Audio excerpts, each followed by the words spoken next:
When I think back to how everything started, it seems like another life. My name is Anna, and my dad was the kind of politician you'd hear about in the news, a big shot, well-respected, involved in everything. People expected me to follow in his footsteps, but I fell in love with art instead. The Museum of Fine Arts wasn't just my workplace, it was my sanctuary. I was 25 when I first met Charles.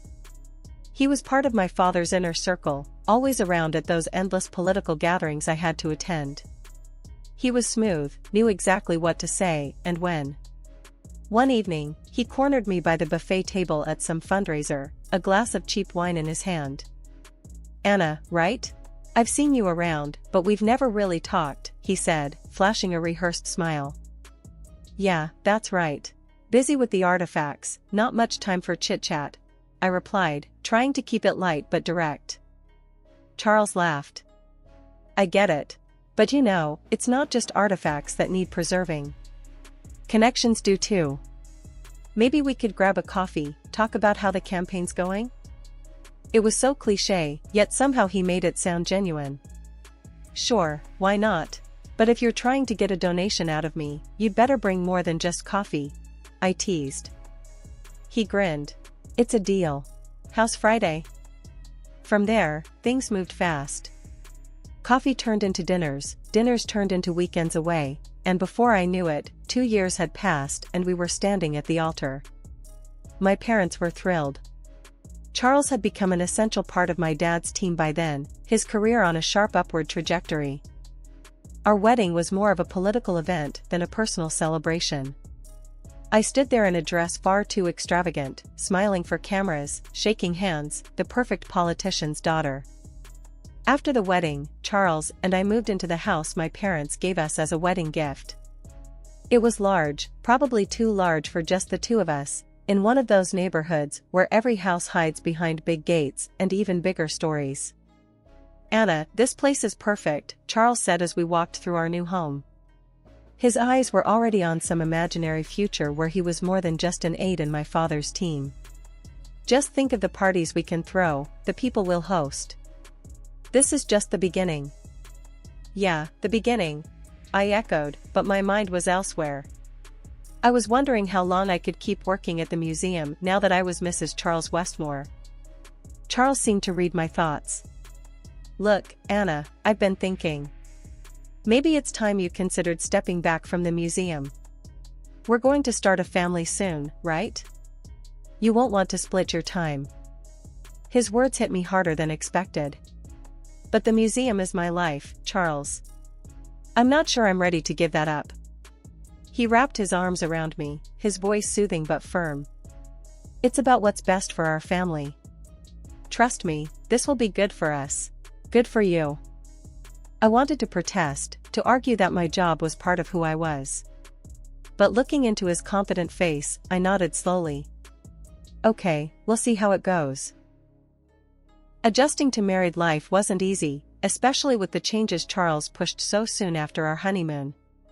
His career had taken off like a rocket, and he was barely ever home, always at some meeting or another, always scheming for the next big opportunity.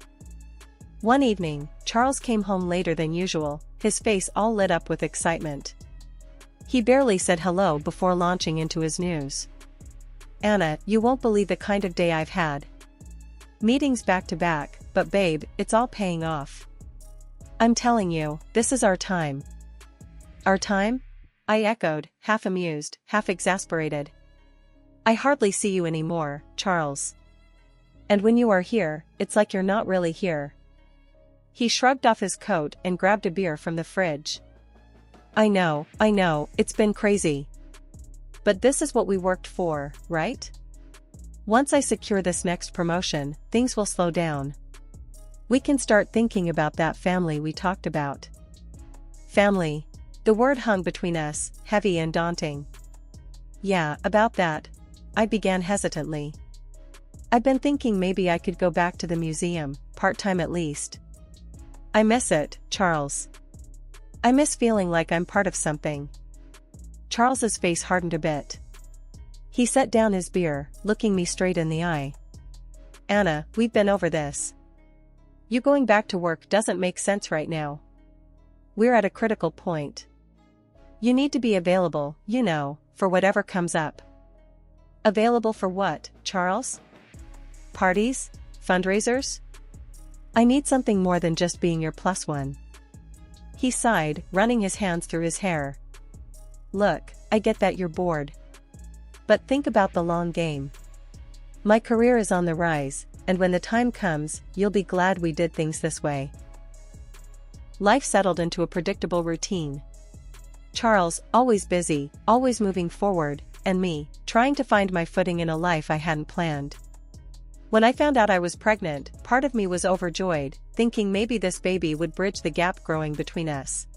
The day I told Charles, he was as excited as I'd seen him since our wedding day. A baby, Anna? Really? This is fantastic. He swept me up in his arms, spinning me around before setting me down gently, mindful of the life we were about to bring into the world.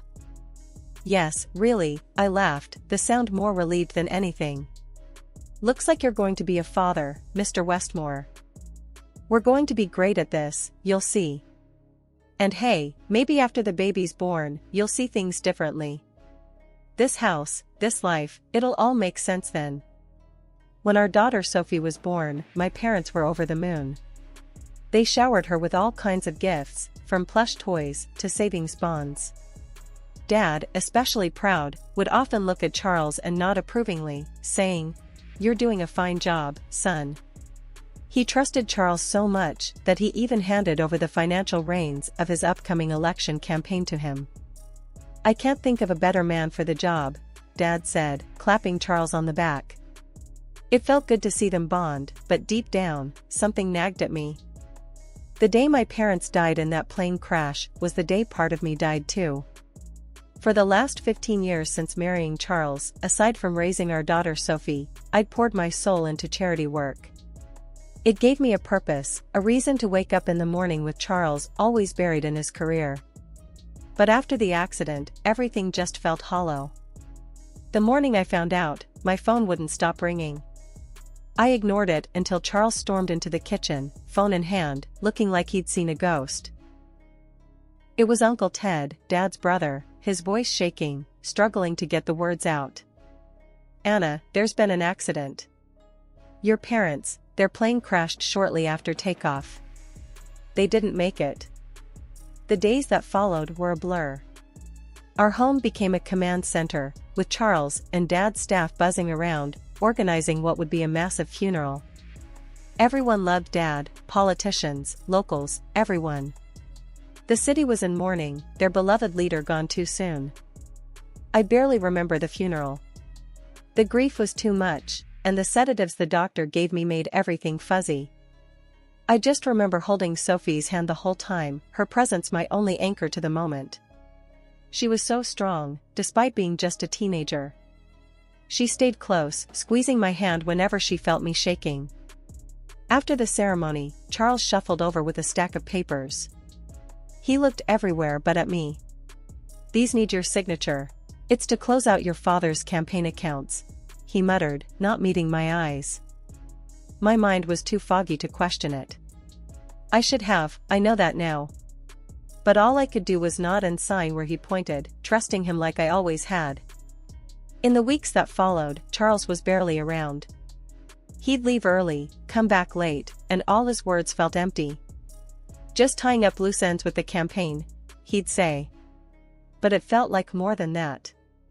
It felt like he was slipping away too. The shift in Charles was sudden and drastic, almost as if the man I married had been swapped with a stranger overnight. Just days after my father's funeral, which Charles had organized meticulously, he buried himself in his work, spending long hours locked away in his office at home, completely shutting me and Sophie out. At first, I tried to give him the benefit of the doubt. "He's grieving too, in his own way," I told myself, thinking maybe the loss of my father, his mentor, was hitting him harder than he let on. But as weeks turned into months, his detachment only deepened. 2 months after the funeral, Charles was hardly ever home, and when he was, it felt like he was a ghost passing through our lives. His weekends were spent at the office, and every conversation about his whereabouts ended in vague assurances. Then came the cuts. Without any real discussion, Charles fired our housekeeper and driver. "We need to tighten our belts," he declared one evening out of the blue, his tone cold and final. I stood in the kitchen, stunned and confused. "But why? We've never lived extravagantly," I argued, trying to understand his sudden frugality. Charles's response was sharp, his patience thin. "Things are changing, Anna. We can't live like your father is still here to bail us out. You'll need to start doing more around here." The reality of daily chores and school runs fell on my shoulders. He even went as far as to control how I spent on personal care, allowing me styling and manicures only if I had to appear in public by his side, which became increasingly rare. His control over our finances tightened further. "You need to check with me before you buy anything," he insisted one evening, his eyes hard as he blocked the TV with his stance. I couldn't hide my shock and anger. "I've always been careful with money, Charles. Why are you treating me like a child?" I demanded, my voice rising in frustration. "This is how it has to be now," he snapped, his tone harsh. "Your father's era is over, Anna. You're going to live how you deserve." His words felt like a slap. I stared at him, trying to reconcile this cruel man with the Charles I thought I knew. Before I could respond, our argument was interrupted by the sound of footsteps. Sophie, looking scared and confused, had come into the living room. "Mom, what's going on?" she asked, her voice small. I wanted to protect her, to shield her from this ugliness. "It's nothing, honey. We'll sort it out," I said, trying to keep my voice steady. But Charles wasn't done. His voice grew louder, his words more cutting. "Don't lie to her, Anna. She should know that her mother is nothing but a leech, living off her father's success." Tears welled up in my eyes as I looked at Sophie, her presence making the blows land even harder. "Charles, please, not in front of Sophie." But he ignored me, turning his venom towards both of us. "Neither of you matter. You're both nothing, just bumps in the road. Remember that." With that, he stormed out, slamming the door behind him, leaving me and Sophie in a stunned silence. I stood in the living room, tears streaming down my face. The harsh words echoed in my ears, piercing deep. I felt broken, but as I stood there, something within me stirred, a resolve, a determination that I hadn't felt in a long time. I'm my father's daughter, after all, and he never backed down from a challenge. He taught me to stand up for myself, to fight for what's right, no matter how tough the battle might seem. I wiped the tears from my cheeks and turned to Sophie, who had witnessed everything. Her face was crumpled with worry, her eyes wide with fear. "Hey, it's going to be okay," I said, hugging her tightly. "We're strong, you and I.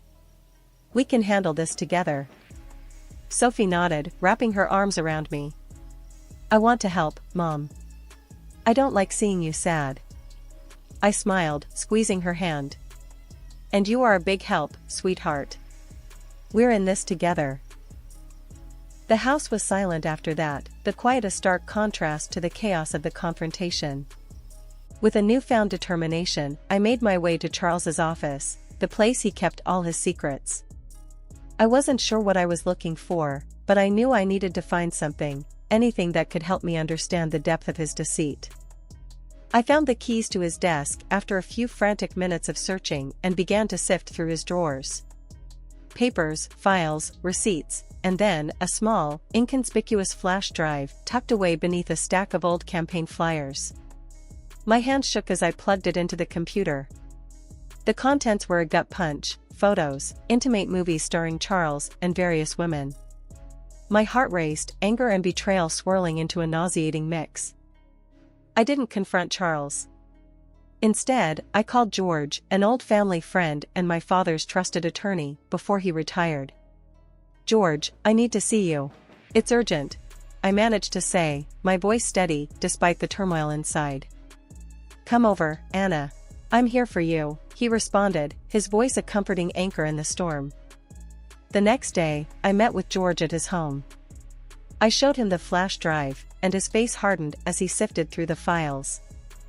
"I suspected as much," George said, his voice low. "I'm sorry to say this, but Charles only married you because of your father's influence." Hearing someone else say it out loud was both a relief and a fresh wave of pain. "What do I do, George? I can't let Sophie grow up thinking this is what marriage looks like." George set his jaw, his old friend's loyalty firm and unwavering. "You'll divorce him. I'll come out of retirement to see this through. For you, and for the memory of your father. We'll start gathering evidence, build a case." After our meeting, I returned home, feeling a mix of fear and courage. I sat down with Sophie, taking her hands in mine. "We're going to make some changes, honey. It's going to be tough for a while, but we're doing this to build a better life, a happier one." Sophie squeezed my hands, her young face set with determination. "I'm with you, Mom. All the way." As I prepared for bed that night, the reality of the situation settled in. I was about to go up against the man I had once loved, the father of my child. But I was not alone. I had Sophie, and I had George. A month after the devastating revelation, I found myself sitting in the living room of George's house again. He'd taken it upon himself to dig deeper into Charles's affairs, hiring the best detectives he could find. As we sat together, the detectives laid out their findings, and each piece of information was a heavier blow than the last. "Anna, we found evidence of multiple affairs," one of the detectives began, his tone somber. "It seems Charles has been leading a double life for quite some time." I felt a sick twist in my stomach, but it was the next piece of information that truly stunned me. "More critically," the detective continued, "we've uncovered significant financial discrepancies. Charles embezzled over $1 million from your father's accounts. He also took advantage of the power of attorney you signed during your father's funeral to transfer all property titles to his name. He's put your house on the market already." I sat there, frozen, trying to process the betrayal. The room felt like it was spinning. "He did what?" My voice was a whisper, barely audible. George placed a comforting hand on my shoulder. "I'm sorry, Anna.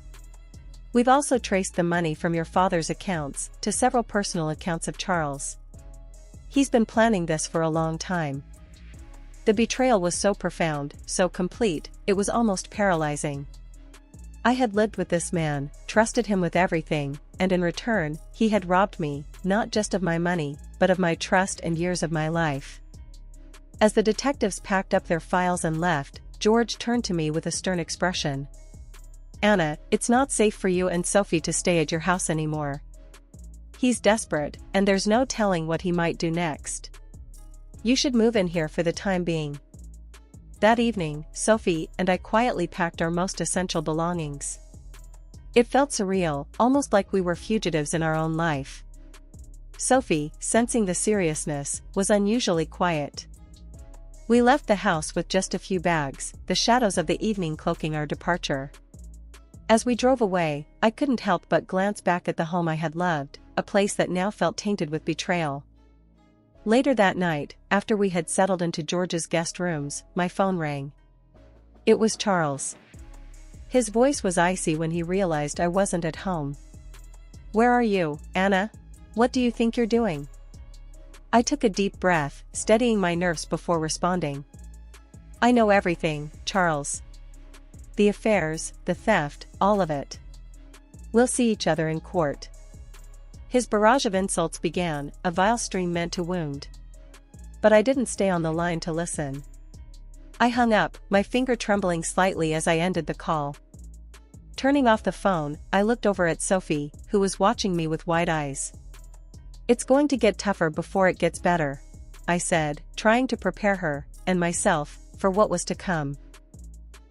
As soon as George and I handed over the damning evidence to the police, things started to move at a breakneck speed. We also filed the necessary documents for the divorce, and with every step, I felt a mix of dread and determination. One evening, as I was reviewing some files George had left me, my phone rang. It was Charles. His voice was icy, laced with anger and threat. "You're going to regret this, Anna. You have no idea what you've just started. I held the phone slightly away from my ear, his threats echoing in the quiet of the room. Remembering George's advice, I had started recording the call, knowing that any evidence of his intimidation could be crucial. I think you're the one who's going to regret it, Charles, I replied calmly, though my hand trembled slightly. Everything you've done is coming to light. After ending the call, I played back the recording, my heart sinking with each word. But there was also a surge of relief. Now I had more than just financial deceit, I had evidence of his attempts to intimidate me. I contacted the police immediately, and they took the recording seriously. Within days, Charles was arrested. The charges were severe: tax and bank fraud, embezzlement, and now threats against me. The court denied him bail, citing the gravity of his crimes and his potential for flight. His assets were frozen, leaving him unable to wield the financial influence he'd held over me for so long.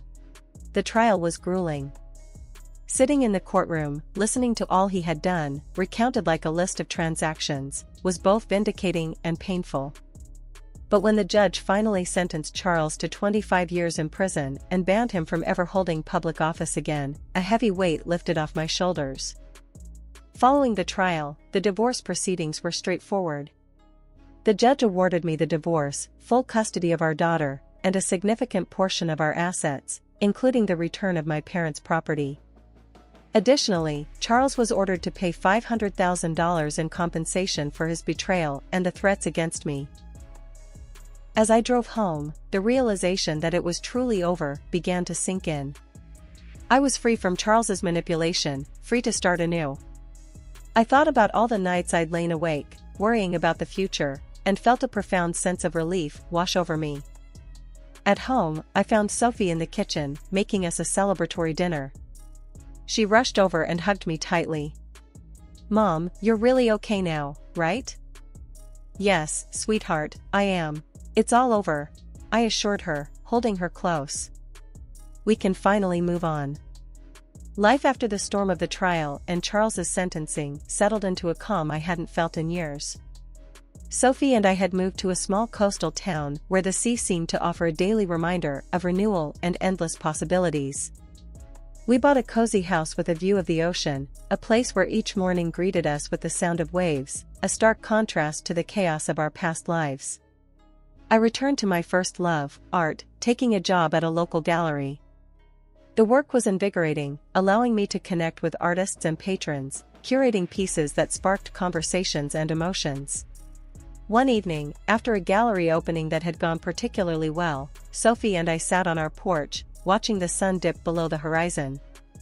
Sophie, now almost done with high school, was applying to colleges, her eyes set on studying environmental science. "Mom, do you ever miss our old life?" Sophie asked, her voice thoughtful as she sipped her tea. I paused, considering her question. "Not really," I finally said. "I mean, I miss the people we left behind, our friends, but not the life with your father. This," I gestured around us to the quiet street, the fading light. "This is better, don't you think?" "Yeah, I do," Sophie smiled. "I like it here, the quiet, the sea, it's like we can just be ourselves. That's all I ever wanted for us, to be somewhere we could just be happy and free," I replied, feeling a swell of contentment. "And we are, aren't we? Happy and free?" she asked, looking at me with those clear, wise eyes that reminded me so much of her grandmother. "We really are," I confirmed, my heart full. As the weeks rolled into months, our new life took shape. I found joy not just at work, but in the small moments: morning walks on the beach, coffee with neighbors, quiet evenings with Sophie. We were building a community, forming friendships based on who we were, not who we were expected to be. As summer turned to fall, and the air grew crisp with the scent of salt and pine, Sophie received her college acceptance letters.